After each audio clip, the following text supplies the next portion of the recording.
Everyone wants to know how a man reaches 106 years old. They expect Sal to credit olive oil, daily wine, or a walking routine.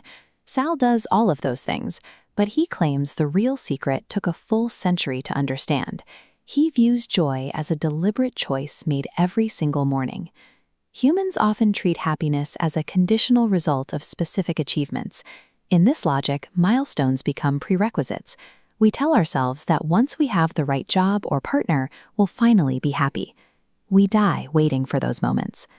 Sal didn't start with those advantages. When he was 5, he watched his mother cough blood into a handkerchief until tuberculosis took her life. In 1928, he arrived in America with $40 and no English. At 8, he slept on a floor in Bensonhurst with 6 other people.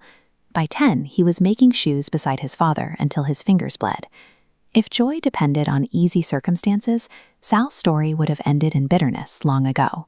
His gratitude today suggests that the common belief that circumstances dictate happiness is flawed. At 31, Sal had built a life in Brooklyn with his wife Anna Maria and 2 young children. They spent 9 years together. Then, on an afternoon in 1951, Anna Maria went up to the roof to hang laundry. A brain aneurysm killed her before she hit the ground. She was 28 years old.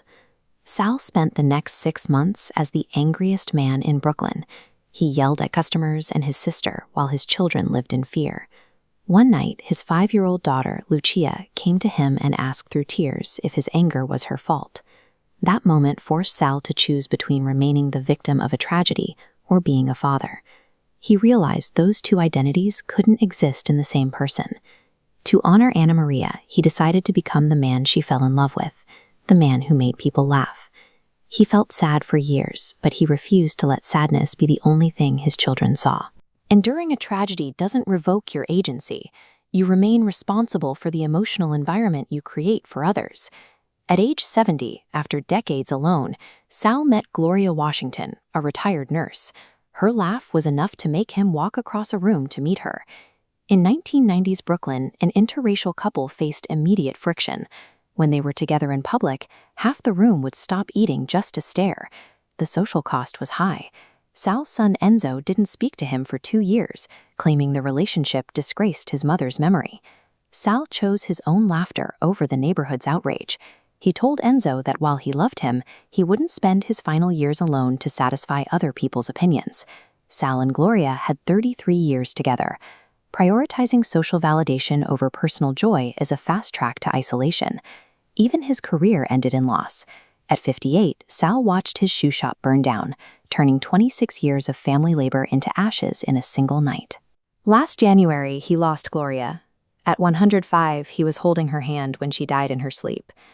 Today, he finds satisfaction in mundane anchors: morning coffee, sunlight through a window, and Sunday phone calls from his great-granddaughter.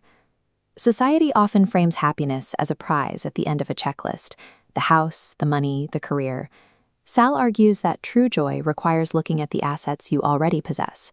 He admits he could have felt this way at 40, but he was too busy chasing things that didn't matter.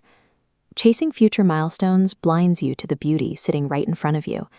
Sal's mother taught him that life is beautiful when looked at correctly, even with all the pain and loss.